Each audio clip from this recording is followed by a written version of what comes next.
આજના આ વિડીયોમાં આપણે જાણીશું ખાટુ શ્યામજીનું સંપૂર્ણ રહસ્ય, બબરીકથી શ્યામ બનવાની કથા। ભારતના રાજસ્થાન રાજ્યમાં સીકર જિલ્લામાં આવેલું ખાટુ શ્યામજી મંદિર કરોડો ભક્તો આસ્થાનું કેન્દ્ર છે। દર વર્ષે લાખો લોકો બાબા શ્યામના દર્શન કરવા આવે છે। ભક્તો પ્રેમથી કહે છે, હારે કા સહારા બાબા શ્યામ હમારા। પણ શું તમે જાણો છો કે ખાટુ શ્યામજી કોણ હતા?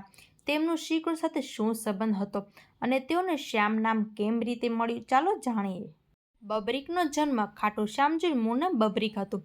તેઓ મહાભારતના મહાન યોદ્ધા ઘટોત્કચ અને તેમની પત્ની મોરુના પુત્ર હતા। આ રીતે તેઓ પાંડવ ભીમના પૌત્ર હતા। બાળપણથી જ બબરીક શૂરવીર, સત્યનિષ્ઠ અને ભગવાનના ભક્ત હતા। 3 અચૂક બાળનું વરદાન। બબરીકે ભગવાન શિવની કઠોર તપસ્યા કરી। તેમની ભક્તિથી પ્રસન્ન થઈ ભગવાન શિવે તેમને 3 દિવ્ય બાણ આપ્યા। આ 3 બાણની વિશેષતા હતી: પહેલો બાણ નિશાન લગાવતો, બીજો બાણ બચાવમાં લક્ષ્યો નક્કી કરતો, ત્રીજો બાણ બાકીના તમામ લક્ષ્યો નાશ કરી પાછો તટસ્થમાં આવી જતો। આ શક્તિથી બબરીક આખું યુદ્ધ ક્ષણોમાં જીતી શકતા હતા। મહાભારતમાં યુદ્ધ પહેલાની પ્રતીક્ષા। બબરીકે પ્રતીક્ષા લીધી હતી કે તેઓ હંમેશા હારતા પક્ષનો સાથ આપશે। ભગવાન શ્રીકૃષ્ણ જાણતા હતા કે જો આવું થશે તો યુદ્ધનું સંતુલન સતત બદલાતું રહેશે અને યુદ્ધ ક્યારેય પૂર્ણ નહીં થાય। શ્રીકૃષ્ણની પરીક્ષા। ભગવાન શ્રીકૃષ્ણ બ્રાહ્મણ વેશમાં બબરીક પાસે આવ્યા અને તેમની શક્તિની પરીક્ષા લીધી। પછી શ્રીકૃષ્ણે દાનમાં બબરીકનું શીશ માંગ્યું। શીશનું મહાદાન। બબરીકે કોઈ પણ સંકોચ વગર પોતાનું શીશ દાનમાં આપી દીધું। આ દાનને મહાભારતમાં સૌથી મહાન બલિદાનનું એક માનવામાં આવે છે। શ્યામ નામનું વરદાન। બબરીકના ત્યાગથી પ્રસન્ન થઈ ભગવાન શ્રીકૃષ્ણે કહ્યું, કળિયુગમાં તું મારા શ્યામ નામથી પૂજાશે। જે ભક્ત સાચા મનથી તારી ભક્તિ કરશે તેની મનોકામના પૂર્ણ થશે। તેથી આજે તેઓ ખાટુ શ્યામજી તરીકે પ્રસિદ્ધ છે। યુદ્ધના સાક્ષી। શીશદાન પછી બબરીકનું શીશ એક ઊંચા ટેકરા પર સ્થાપિત કરવામાં આવ્યું જેથી તેઓ આખું મહાભારત યુદ્ધ જોઈ શકે।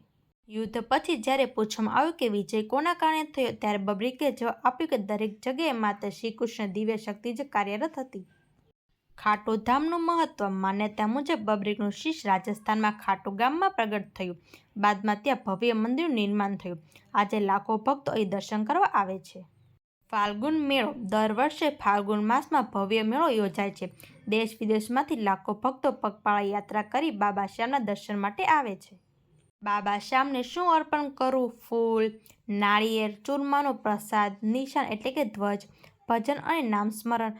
ભગવાનને સૌથી પ્રિય છે શ્રદ્ધા અને નિસ્વાર્થ ભક્તિ। ખાટુ શ્યામની કથા આપણને શીખવે છે કે અહંકારનો ત્યાગ કરો, વચનનું પાલન કરો, ભગવાન પર વિશ્વાસ રાખો, નિસ્વાર્થ સેવા કરો, ધર્મના માર્ગે ચાલો। ખાટુ શ્યામજીની કથા માત્ર એક પૌરાણિક પ્રસંગ નથી પરંતુ ત્યાગ, ભક્તિ, સત્ય અને સમર્પણનું જીવન પ્રતીક છે। ચાલો અંતે પ્રાર્થના કરીએ કે હે બાબા શ્યામ, અમને સદાય સત્યના માર્ગે ચાલવાની શક્તિ આપો, અમારા જીવનમાં દુઃખ દૂર કરો અને તમારી ભક્તિમાં અમારું મન હંમેશા લીન રાખો। હારે કા સહારા બાબા શ્યામ હમારા। જય ખાટુ શ્યામજી।